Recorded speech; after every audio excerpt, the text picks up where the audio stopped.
Shall I start now? Okay, welcome everyone. So as you know, we are the MEMS cluster from the Sensor Council. We have this activity once a month of bringing you one of the Sensors Council chapters around the world to know about their members, officer history, events, and here one of their technical seminars. Today we had the pleasure to introduce you the South Brazil chapter section with Mariana Fraga, who is the chair, and the guest speaker, who is Professor Rodrigo Pessoa. Mariana is not with us today, so we have Isabella Horta in her position to talk about the chapter. So Isabella, the stage is yours. So thank you again for accepting this invitation and being able to know about your chapter. Thank you. Thank you, Dr. Segovian. And hello, everyone. Also welcome. And thank you all for joining us today. This presentation will be available on YouTube later for everyone to have. And I'm Dr. Isabella Horta from the Plasmas and Processes Lab from ITA. I work under Professor Rodrigo's supervision, and I'll be mediating today's webinar. Also, my third point, the key activity planned for 2026 at the main MEMS cluster webinar. This one is the MEMS cluster webinar, which is we're currently on. And then we have the electronics day and consulting on paper-based sensors scheduled for April. The sensor tool scheduled for August, and the workshop on sensors scheduled for December. This webinar will be presented by Professor Rodrigo Pessoa. And if we could also go to the next slide, please. Yes, thank you. So Professor Pessoa is a professor at physics at the Aeronautics Institute of Technology in ITA, Brazil, and a researcher at the Plasma and Processes Lab, which is LPP, we call. And his research is focused on plasma surface interactions, things and growth, and also materials engineering for micro devices and biomedical in vitro application. Recently, he acquired a very technological equipment, TERS, Raman and TERS equipment. We are currently publishing a lot of this research. And also he combines experimental diagnostics with numerical modeling to link processes parameters to film properties and device performance. Professor Pessoa supervises graduate research in plasma physics, microfabrication, and functional coatings. And also he has collaborations with national and international partners. And so thank you, Professor, for your contribution today. Please feel free to share your screen and start. And also at the end of the presentation, we'll have time for a couple of questions that you can send in the chat to us. Professor. Okay, thank you, Isabella and Professor Geronimo for the kind presentation. I will put here my presentation. Everybody is seeing my presentation? Yes, no? Yes, Isabella? Well, good morning here from Brazil. My name is Rodrigo Pessoa, and I'm a professor in the Aeronautics Institute of Technology in São José dos Campos. Again, I would Professor like to Rodrigo? thank you. Professor Rodrigo, Yes. I think you, I think you switched the screen and stopped sharing. But now it's It's okay? Yeah, it's okay now. Okay. It's not Yeah, possible to see? Yeah, I think Yes? if you're now we can see. Yeah. Yes, okay. And thank you again for the I3E Sensors Council for the invitation, okay, and Professor Mariana Amorim Fraga for the opportunity to do this talk. So my talk is about the from thin films to microsystem, LED sputtering, and reliable MEMS for harsh environments. Okay, in this talk I will show how thin films, mainly ALD and PLD and sputtering, can support reliable by improving surface and interface for future microsystem. I will focus on materials and the process strategies, not on a finished MEMS device, okay?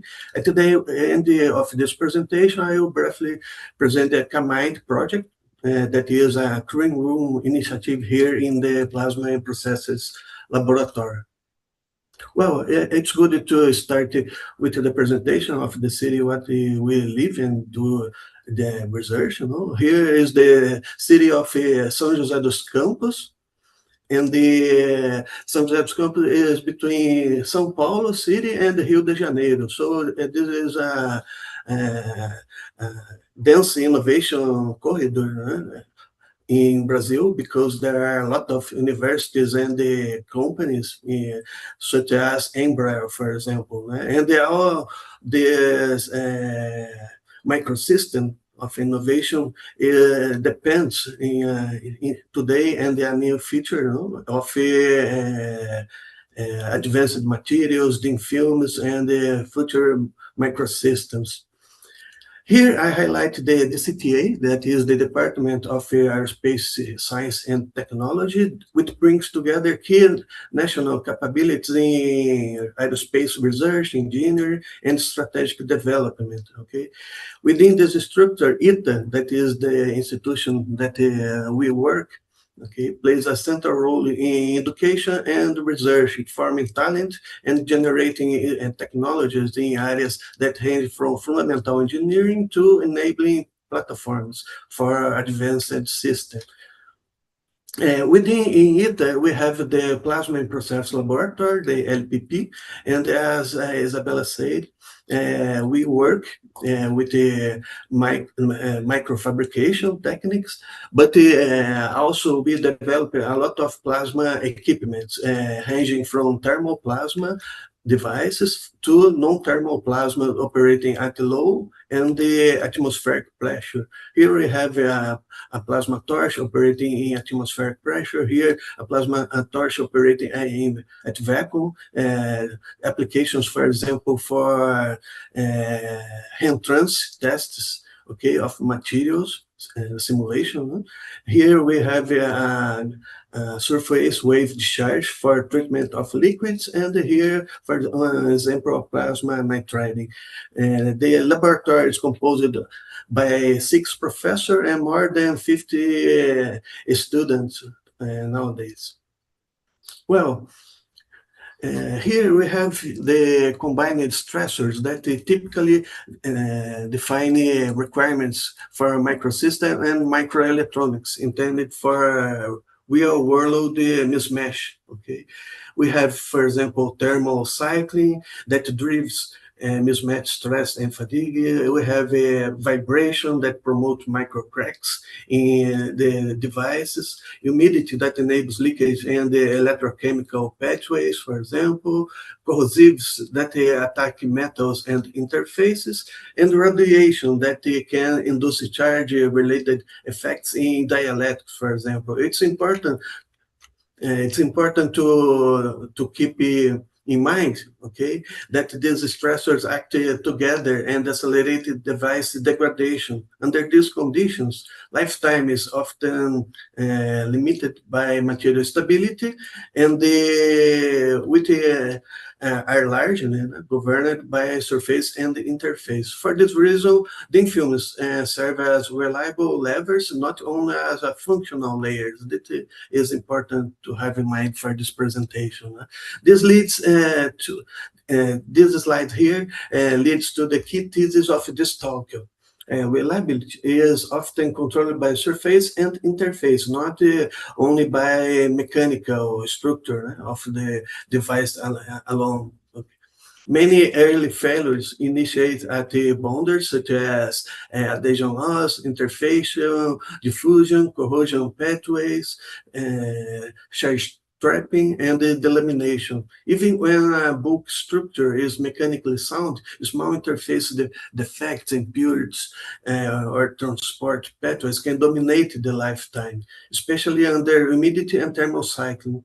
This is exactly where the thin films technology become enabled. They allow us to engineer barriers, adhesion layers, diffusion blocks, and passivation, and to tune films properties such as density, stoichiometry, stress, and the defect densities. In the next slides, I will treat the LED and sputtering as the two main processes family that provide these reliability levers. Here we have the talk roadmap. First, I will cover about the LED and PLD process and why it's useful for conformal coatings and the interface control. Second, I will cover a little about sputtering, okay, mainly for dense and functional films, especially electrodes and the caps or coatings.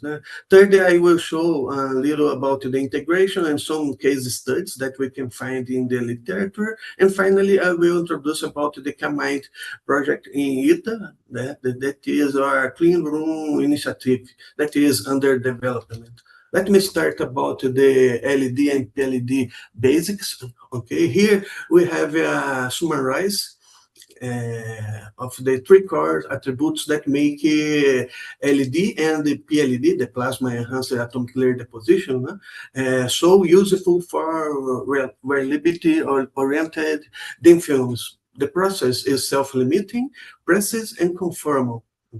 And the in one and why this is happens, no? Basically, atomic layer deposition process is a digital type process where we have first the precursor entering the reactor. After this, such as the trimethyl aluminum, for example, for the growth of alumina or aluminum oxide. After this pulse that can be a few milliseconds, for example, we have the purge for removing the chemistry that is not reacted with the available surface. Okay. After this, we have the purge. After we have the pulse B that can be, for example, for oxide made of water or plasma if we want to operate, for example, in low temperature process. It's important to have in mind that plasma allows us to complement the energy necessary for the reactions occur at the surface. And after this, we have purge. So we complete one cycle, and this one cycle is, if we see here the graph, allow us to have a self-limiting, okay, reaction over the surface, and we have one monolayer coverage. Okay, and if we repeat the cycles, we increase the mass of the thin film being grown linearly. Okay, this is what allows us to obtain conformal coatings, for example, as we can see in this image here for higher feature. For okay, so we have thickness, okay, equal for each side of your trench.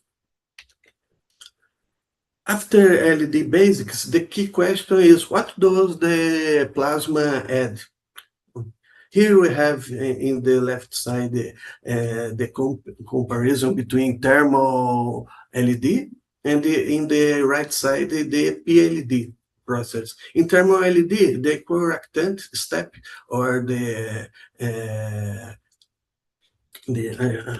use here the other name, and the plus B, okay.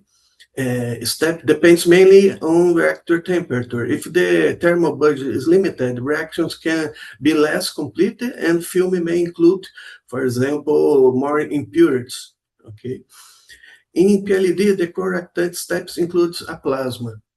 Here we have our plasma being generated, for example, oxygen plasma, and this can control, for example, reactivity, density of impurities, stresses, and the stoichiometry. And all this can be controlled by the energy and the chemistry of plasma. And where the chemistry, the main species can be considered such as radicals and ions, okay? Also, we can consider, depending of if our plasma is in contact of the substrate surface, UV photons. So with this type of equipment, it's possible we have a decrease our operation temperature and increase the reactivity. So our final film can be growth with the higher quality, and the density, impurity, and stress can be maintained, okay, as required for low temperature. And this is why it's useful to use, okay, thermal and plasma LED for growth 3D structures and reliability focus coatings. Well, we see about the thermal and the plasma LED, and now we can see some characteristics that are important to have in mind when we want to evaluate the reliability the films or devices for MEMS applications. Here I present to you about encapsulation in moisture barriers and what good looks like. Okay, on the left we have a poor barrier that has pinholes, micro cracks, and the weak edges. Even a few defect can let moisture and ions pass, leading to corrosion and leakage of your device. A good barrier block these pathways. Okay, in the center we have the idea of what is the WVTR, that is the water vapor transmission rate, and this is show how much water vapor passes through over time. Lower WVTR is required, for our device protection. And in the right side here, we have a common approach that is generally used by the researchers and the industry, for example, for protective regarding moisture contamination, for example. And what do the people do? Using nanolaminates or barrier stacks, okay? And here we have an example of alternating the alumina and the hafnium oxide in order to increase promote the difficulty to the water molecules diffused by the thin film, okay? Here we have this idea more detailed, and for the case of nanolaminates of L2O3 and HFO2, we can combine multiple functions.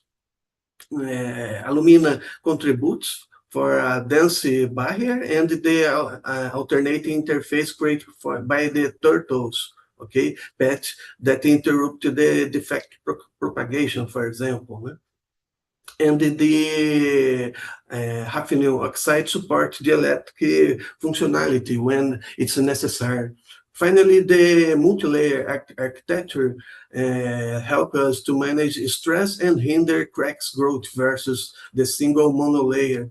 In general way, interfaces are a design tool that improves lifetime. So what we need to have in mind is that nanolaminates turns difficult for the moisture and oxygen penetrate in your device, and also improves, okay, the defect propagation.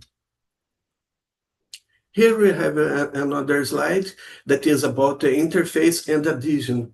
We often decide whenever coating works, especially early in service. On the left, we can see a dirt or wet surface.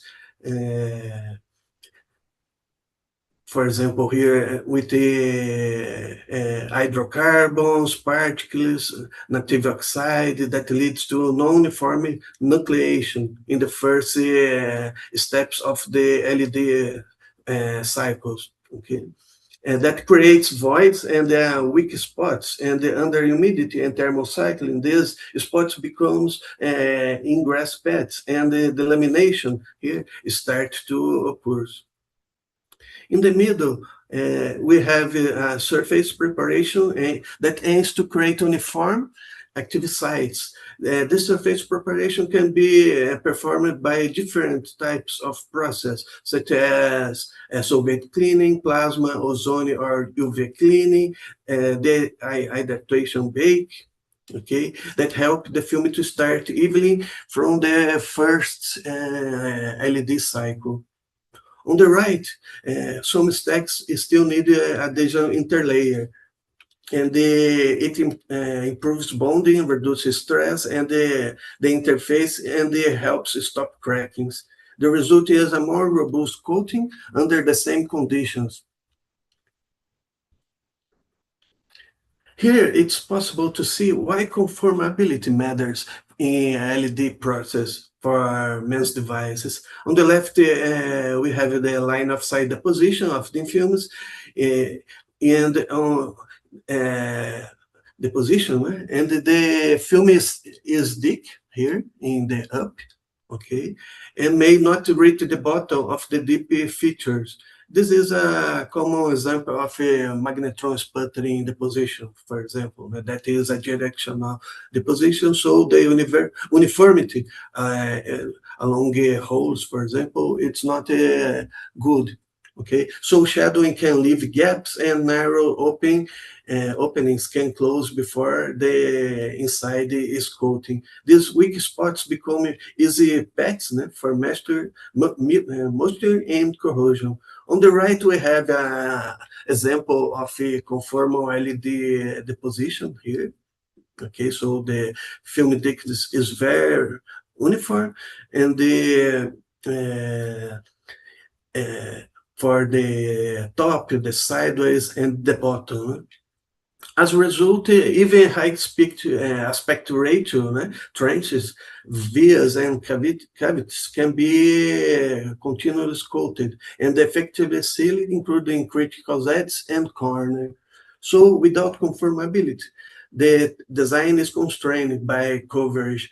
With the conformability, many geometries can be feasible by designing, and this is one of the main reasons why LED and PLD is so attractive for encapsulation and the interface engineer in microelectronics. To finish about the LED and PLD part, this slide gives a simple design rules for packing coatings. Here in one, we have the thickness. We can see that the thickness depends on the interface, depend of the thickness, and the ultra thin films help with interface control. Film acts as moisture and ion barriers and can be a robust encapsulation. Here in two, LED is usually mandatory in edge, corner scenes, and high spectral features, and any like ingress pads. Large flat areas and are often optimal because other coatings can work there. And third, the stack sequence follows a clean logic. Okay, first we start with a surface cleaning or activation, and after this adhesion and seed interlayer process. After this, a barrier passivation process, depending of the concept, okay, of our design. And optionally, sometimes we can put a top coating or cap, but this is optional for for example, tribology or chemical resistance needed, okay? Finally, multi-layers are useful because they reduce the impact of the phase and slow diffusion, as we discussed earlier. Well, now I will move to magnetron sputtering discussion, and this technique is purely based in plasma technology, and as we saw in LED, LED is strong for conformal barriers and the interface control. On the other hand, sputtering is strong for metal and dense coatings, usually higher with higher throughput. LED is very low process. No? In sputtering, argon plasma forms near the target that it can be made of metal, ceramic, or other type of materials, and argon ions hit the target and eject atoms. Okay, these atoms migrates to the substrate and start the formation of the coating. The mail tuning, the process uses argon pressure, power, and the substrate bias. No? On the right, we can see that dense means a compact film with fewer voids and fewer open grain boundaries. That matters because dense films improve barrier behavior, for example, corrosion resistance, diffusion blocking, wear resistance, and the electrical stability when the user has electrodes. Here we can see an example of why sputtering is widely used for defining electrodes in a microelectronic device. It generally gives good conductivity, the metallic material, and it can be made stable and fits standard microfabrication processes. On the left here, we have the sputtering of metal in low sheet resistance and uniform film. So current paths, for example, are consistent across the wafer or couple. In the center, the issue is the stability that for show to you, and the electrodes can degrade with humid and thermal cycle, frequent starting edges and defects, as we discussed earlier. And using a more stable metal or adding a protective layer by LED, for example, improves long-term behavior. On the right here, the process integration can be seen that is very simple. Basically, we have the lithography, the sputtering deposition, and sometimes lift off or etching, or both, depending of the process. No? This makes electrodes easy to pattern and to combine with the LED passivation or diffusion barriers when needed. This slide allows us to discuss a little about the diffusion barriers and why they matter in a given microelectronic devices, no? Operation. On the left, without a barrier, if we don't put a barrier in our between the metal layer and the dielectric here, okay, temperature cycle drives atoms and move across the interface. And corrosive species can use the defects and act as fast pathways. Over time, the interface degrades, okay, and the properties such as resistance can drift. On the right, the role is the diffusion barrier that we can put here, for example, LED process, okay? It's possible to do this with PVD. And it inserts a stable layer that blocks atomic transport and preserves sharp interface. When the diffusion is suppressed, the interface remains stable under temperature swings or corrosive species that are in contact with the surface. This is why barrier layer it's important and improves both the long-term electrical stability and the corrosion resistance in the same stack. Here is other idea of analysis, for our device. In this case, it's concerning the wear resistance caps. Okay, basically, we evaluated the mechanical and the hardness, and the tribological response of the DIN films. Okay, and for this case, the sputtering based DIN films wins concerning LED due to the thickness and also the density of these films. It's possible to see here that depending of the sputtering technique, we can have a very nice dense film texture, okay? And the LED generally depends of the process. We grow porous and columnar film texture depending of the process and the temperature of processing. Here we have an example of the dense microstructure, and when you need it, because we have the situation where we have a sliding contact, repeating cycle, abrasive particles, and harsh environments. Okay, so with a hard cap, consider in your device, the wear depth versus cycles is very, very low, okay, during a given operation. And the other thing that we need to have in mind is about stress and thickness control, okay? Here we have wafer bowl, and generally we not see this curvature, but this is very important to have in mind during our test of our constructed MEMS device.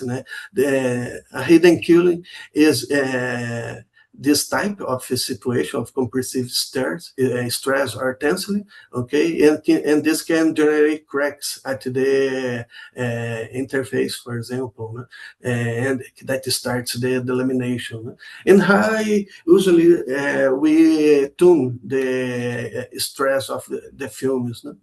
It's possible for a sputtering process, okay, adjusting power, pressure, substrate bias, temperature, and sometimes gas chemistry, depending of the process. And also changing, okay, the laminate structure, okay. We have a metal, dielectric, metal again, and this can balance the stress of the thin film over the substrate. Well, finally, we can see a decision guide about the LED, PLD, and magnetron sputtering in MEMS process, okay? And the LED, as we see, we saw, it's possible to grow conformal thin film, and for sputtering, this is very difficult to obtain. For LED, concerning film density and the defect blocking, the film is amorphous and compact, and for the case of sputtering, it's very higher for metals and some coatings, non-metal coatings. Concerning throughput and the cost per thickness, LED is very slow, so we have a very low throughput, and the PVD is very quickly depending of the materials being sputtered. Concerning temperature window, LED we can operate from ambient temperature, and for the case of sputtering, generally from 80 degrees, for example. Integration risks, okay, LED, we have an integration chemistry constraints that is lower risk for coverage sensitive, okay, but for PVD, we have a higher risk for higher coverage, okay. And here we have a whole of thumb selection for choose LED, for example, for conformal barriers, passivation hair features, and the integration control. And to the sputtering, it's very good for electrodes and dense caps, high throughput needs, and robust metallic films. Okay. Now the other part of the presentation is about the how we combine, okay, both sputtering and LED techniques for construct, for example, practical stacks during the microfabrication. In most cases, one layer is not enough, and we use hybrid stacks. Okay, in A, we have the sputtering electrode plus LED encapsulation. LED seals edges and protects against humidity. In B, we add a diffusion barrier. Okay, then LED, this improves stability under thermal cycling by keeping interfaces stable and reducing drifts and corrosion pathways. And in C, we add sputtering hard coating in the contact region plus LED sealing. This is used when where and the repeated contact is expected. Okay. Concerning some case structures that we can find in the literature, there is a huge literature about the subject. And here we have a case study where a harsh environment is considered. Basically, the paper of Gembachka and collaborators study encapsulation, okay, for integrate MEMS pressure sensor using polyimide epoxy plus LED layer.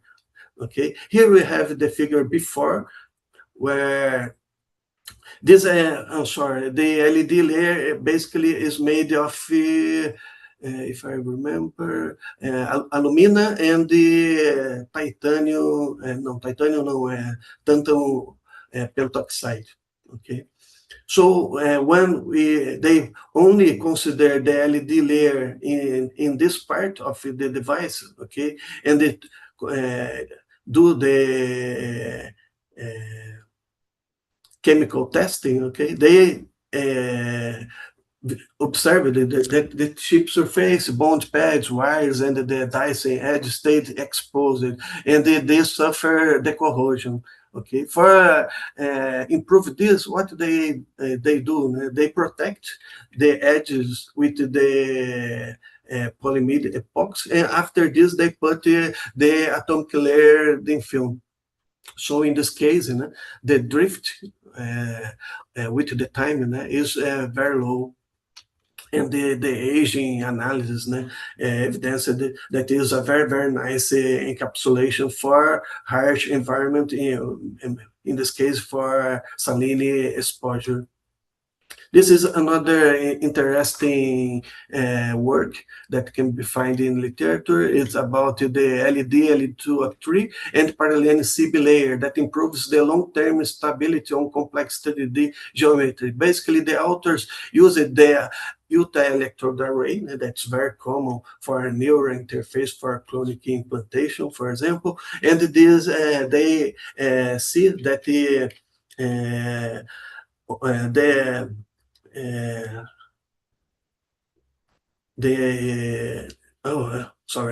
Utah electrode that is in contact with the water, for example, suffers in corrosion and the corrosion of the water species. So what they do is cover with a very, very thin layer of alumina, 52 nanometers, and in this case, after this, they put the parallel C. Okay, here they use only parallel C, and the optional stability is very, very nice when considered the LED, LED2 okay. And this other work show a case in literature on RF MEMS contact reliability, where the dominant issue is the contamination-driven contact resistance. Okay, and the panel C here shows that in situ oxygen plasma cleaning significantly reduces ruthenium contact resistance compared with the plaque cleaning condition. And the implication is that the real device contact stacks often require a cap or a barrier logical plus cleaning and conditioning, not only a good metal choice. Okay, so these are some examples that we can find in the literature. And to finish this topic, we can have a reliability testing toolbox, linking tests to the film failures mode. This is one idea that we want to start in our laboratory. And after we construct a MEMS device, we, depending of the material and the structure and the application, we can use a given test for evaluating, for example, the delamination, the diffusion, and the intermixing, and the interface drifting. Okay, so it's what we recommend is that not to do all the tests. What is important to do is, depending on the application, we can do the main analysis for this type of device. Well, in order to finish the presentation, I will present about the CAMIND project.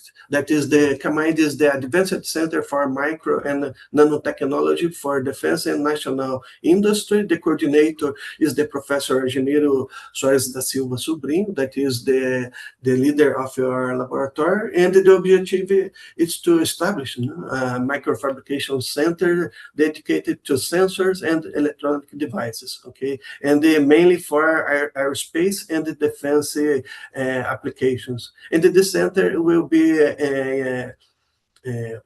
cooperating among the armed forces, the university, the industry, ensure dual use impact with benefits and civil society. Okay, the planning acquisitions for this center is a PVD system. We have other two PVD, but this PVD system we'll have a magnetron sputtering, electron beam, and evaporators, mainly for metal contact sinter deposition, rapid thermal annealing, active ion etching, and the ICP system, a laser cutter, atomic layer deposition reactor together with the sputtering system and optical profilometer and the oxidation system. Here I show to you an example of surface wave acoustic device, surface acoustic wave device that we produce in the laboratory.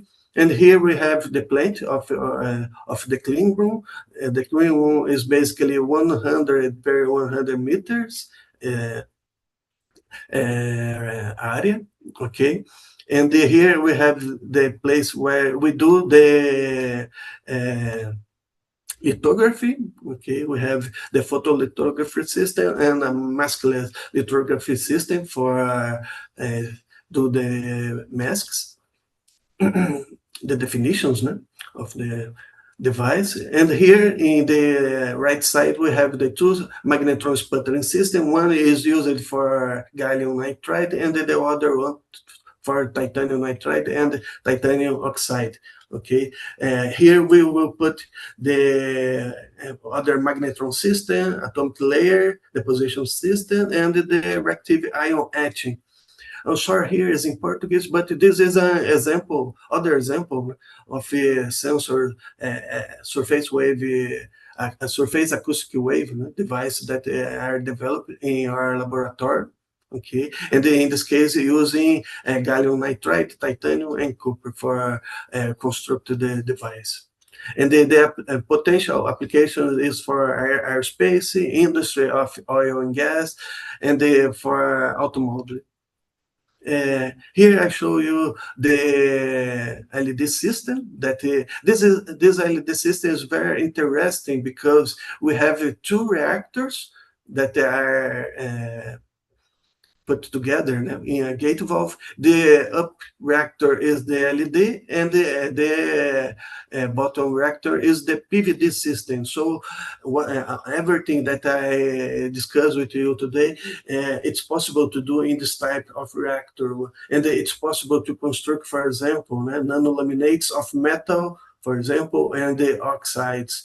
So this is a very interesting research line, and opens new applications for MEMS types devices. And this is the plasma system that we are buying, the Plasma Pro 80 ICP area from Oxford. And the magnetron sputtering is from the M. Brown. And as final remarks, we have some key takeaways, okay? First, in harsh environments, reliability is often limited by a surface and the interface, so the films become, as we see, a primarily design level. Second, ALD and the PLD is the key tool when we need conformal barriers and precise thickness control, especially on complex geometry like 3D geometry. Third, the magnetron sputtering, such as electrodes diffusion, and the magnetron sputtering allow us to deposit dense functional layers such as electrode barriers and caps. And the practical conclusion is that the best solution are usually hybrid stacks combining sputtering and LED, and validated with targets testing against, for example, relevant stressors. Okay, finally, we present the Combined project in ITA that is being developed to support this pipeline from materials and stacks selection to test, for example, compounds, and analyze the reliability evidence of the constructed devices. Well, thank you.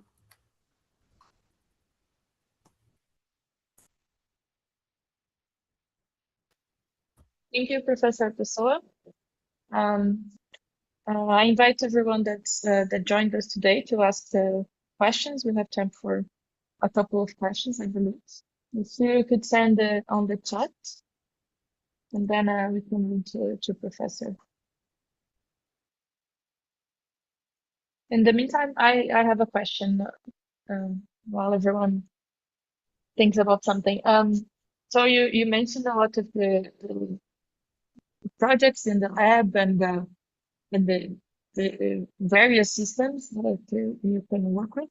And I was wondering if you can talk about some of the materials that you usually produce. What materials of thin films do you usually produce to work on the sensors? And in the LPP, what materials are your research focused on? Your question is about the types of thin films that we will produce in the clean room? Yes, what materials? Yes. Yes, the main material is like gallium nitride, okay, like you work in your PhD, for example. One other two materials that we use in work is titanium oxide and silicon carbide. Okay, especially gallium nitride and silicon carbide is very interesting because there is a lot of applications today for electric cars, for example, devices. And the other materials that we can work is concerning is related for applications in sensor gas, okay, such as tungsten oxide. Professor André here works with this type of material.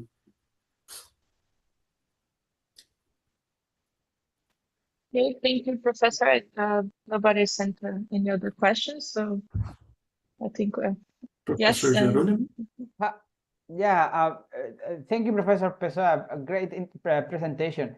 I have a couple of questions. So you mentioned when you combine the plasma with the ALD deposition, so you are able to modify the way that you are depositing the different layers. But I guess my understanding is that ALD usually have very good crystallinity of the films, and then sputtering, because you are forcing the deposition, is not as good in terms of crystallinity. What does it happen when you have this plasma enhanced ALD deposition? What does it happen to the material quality? The PLD deposition for example, oxide in film is or Yeah, I mean, nitride. I'm more interested into like maybe like a more like a gallium nitride or like a aluminum nitride, which has like some kind of like a very particular structure, like a more like a wire side structure. So what does it happen to them when you like, I guess, use the PE? Does it get worse? Yes, yes. For gallium nitride, aluminum nitride, for example, we needed a specific metal chemistry for depositing gallium or aluminum. Okay, aluminum is 3-methyl aluminum, and for gallium, I don't remember the chemistry. And for do the nitriding, it's necessary ammonia. Okay, this is for thermal process. When we do plasma PLD, sometimes the people or use ammonia or using a mixture of nitrogen and hydrogen. Okay, and for the case of the quality of these two materials, no? What is the advantage of plasma? It's possible to deposit these two materials, for example, when we put the plasma in contact during the materials formation, this improves, okay, the density of the film sometimes. However, can put more ruggedness over the surface of the final thin film due to the ion bombardment during the formation of the material. But this puts more energy, so the final material generally you don't have so much contamination. For example, depending of your metal precursor, generally is a carbon-based material that it can induce some contamination. And what is advantage also concerning PLD is that it's possible to decrease the reactor temperature. So it's possible to deposit aluminum nitride, for example, at 100 Celsius degree, for example. Okay. Crystalline aluminum nitride at this temperature, what is not so easy to do using sputtering, for example. And what thicknesses can you deposit with PLD? The Because thickness, LED usually yes, this is the very thin. problem. Yeah. Yes, this is the problem, because depending of your recycle or the chemistry that you use in LED process, the cycle time, the total cycle time can be more than 10 seconds, for example. And if you want 100 nanometers, they can take a higher time.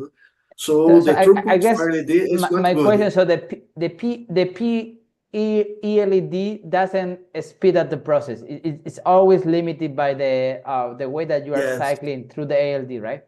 Yes. Yes. It's not so easy to speed the process using LED. It's because of this that this type of process we use it for very thin films, ultra thin films and things like that. Okay, because only if you see, I remember, only 50 nanometers of aluminum, for example, is a very good barrier, for example, for water. Okay, in a given stack. Okay, thank you. Okay, thanks. Thank you, Professor, once again. With that, we can finish the session. If no one else can have any questions, Professor Geronimo, if you have anything to say to do some closure, but on our side, I think that's it. Okay, I think we can adjourn the meeting here. Yeah, thank you so much, Isabella and Professor Pessoa, for being here and giving us such a great presentation. So, yeah, thank you so much. Yes, thank you for your Have a great day. Thank you. Okay. Have a nice I will day. send you the YouTube link later. Okay, great. Bye bye.